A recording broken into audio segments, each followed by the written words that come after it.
નર્મદા જિલ્લાના ડેડિયાપાડા તાલુકાના પ્રાંત અધિકારીની અધ્યક્ષતામાં ડેડિયાપાડા અને સાગબારા તાલુકાની સંકલન સમિતિની બેઠક યોજાઈ હતી કે જેમાં ડેડિયાપાડા તાલુકાના આપ પાર્ટીના ધારાસભ્ય ચૈત્ર વસાવાએ ડેડિયાપાડા અને સાગબારા તાલુકાઓની સુવિધાઓનો મુદ્દો ઉઠાવ્યો હતો। ત્યારે મીડિયા સમક્ષ પોતાની વાત રજૂ કરતા ધારાસભ્ય ચૈત્ર વસાવાએ જણાવ્યું હતું કે આજે ડેડિયાપાડાના પ્રાંત અધિકારીની અધ્યક્ષતામાં ડેડિયાપાડા અને સાગબારા તાલુકાની સંકલન સમિતિની બેઠક યોજાઈ હતી તેમજ ડેડિયાપાડા અને સાગબારાના લોકશાહીના મુદ્દાઓ ઉપર ખૂબ જ સકારાત્મક ચર્ચાઓ થઈ હતી। ડેડિયાપાડાના સબ ડિસ્ટ્રિક્ટ હેલ્થ સેન્ટરમાં છેલ્લા 1 વર્ષથી એક્સરે સહિતના સાધનો પડતર હાલતમાં છે, તેના ટેકનિશિયન નથી અને ટેકનિશિયનની ભરતી કરવામાં આવે તેવી માંગ કરાઈ હતી। તો સાથે સોનોગ્રાફી સહિતની તમામ પ્રકારની સુવિધાઓ ડેડિયાપાડામાં મળે તેવી ચર્ચા કરાઈ હતી। તો આધાર માટે કેટલાક સમયથી લોકો ધક્કા ખાઈ રહ્યા હોવાને લઈને આધાર સેવા કેન્દ્ર કાર્યરત થાય તેની પણ માંગણી કરી હતી। વધુમાં તેમણે અંકલેશ્વર ભરૂચનો રોડ હોય, ઝઘડિયાનો સ્ટેચ્યુ ઓફ યુનિટીનો રોડ હોય,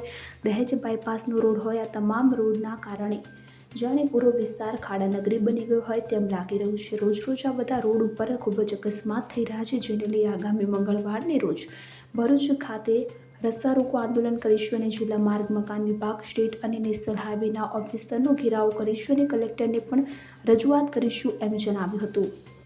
શું મીટિંગમાં ખાસ મુદ્દા રહ્યા પ્રજાલક્ષી? આજે ડેડિયાપાડા અને સાગબારા તાલુકાની ડેડિયાપાડાના પ્રાંત અધિકારી શ્રીની અધ્યક્ષતામાં સંકલન સમિતિની બેઠક હતી। એમાં ડેડિયાપાડા અને સાગબારાના લોકહિતના પ્રશ્નોને લઈને ખૂબ લાંબી ચર્ચા થઈ છે અને સારી ચર્ચા થઈ છે।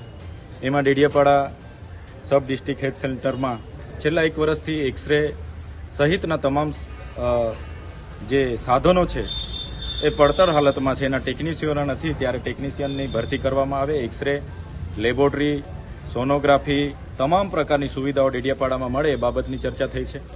સાથે આધાર અપડેટ માટે ઘણા લોકો અઠવાડિયે 10 દિવસથી ધક્કા ખાય છે, ત્યારે ડેડિયાપાડામાં વધુને વધુ 8 થી 10 આધાર અપડેટના કેન્દ્રો, આધાર સેવા કેન્દ્રો ચાલુ થાય એ પણ અમે વાત કરી છે।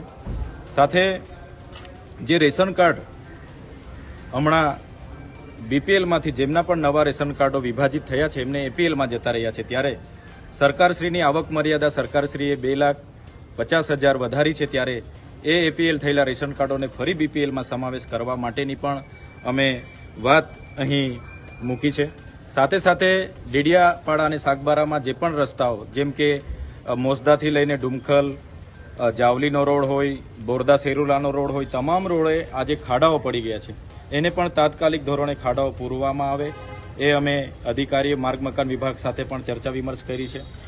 સાથે પોલીસ અધિકારીઓ અહીં જે આરટીઓ કેબિન ઊભું કરે જેથી કરીને કોઈને પણ દંડ ફટકારવામાં આવે તો એ અહીં દંડ ભરીને પોતાની ગાડી છોડવીને જાય એ બાબતની પણ અમે ચર્ચાઓ કરી છે। સાથે જીઈબીને લઈને અને ખાસ કરીને આંગણવાડી બહેનોને અને એમના સુપરવાઇઝરોને ખાસ સૂચન અમે કર્યા છે કે સમયે જે પણ મેનુ આંગણવાડીની બહાર હોય એ પ્રકારના ગરમ નાસ્તા, ફ્રૂટ અને લીલા શાકભાજી ત્યાંના બાળકો, ધાત્રી માતાઓ અને સરગવા માતાઓને મળવા જોઈએ એ પણ વાત કરી છે। કેમ કે નર્મદા જિલ્લો એ પછાત જિલ્લો છે, 12,333 બાળકો જ્યારે કુપોષિતથી પીડાતા હોય ત્યારે સમયાંતરે ગરમ નાસ્તો અને પોષિત આહાર, પૂરક આહાર મળે એ બાબતની પણ અમે આજે ચર્ચા કરી છે।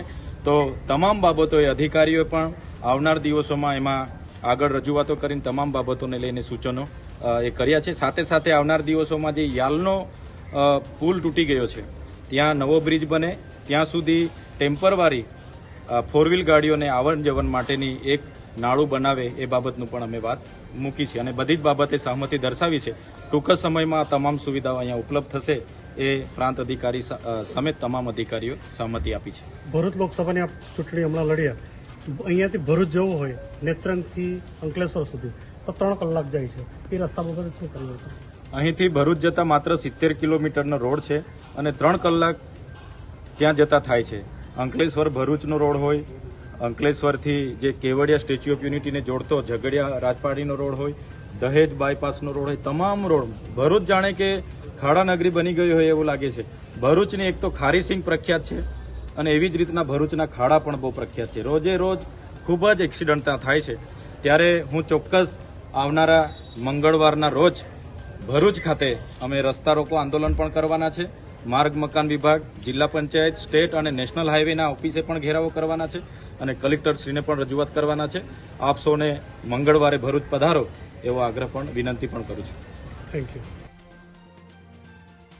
રિપોર્ટર દીપક જગતાપ, રાજપીપળા. હવે જુઓ દેશ દુનિયાની તમામ ખબરો તમારી આંગળીના ટેરવે. ઉઠાવો મોબાઈલ અને ગૂગલ પ્લે સ્ટોર પરથી ડાઉનલોડ કરો અમારી CN24 ન્યૂઝ મોબાઈલ એપ.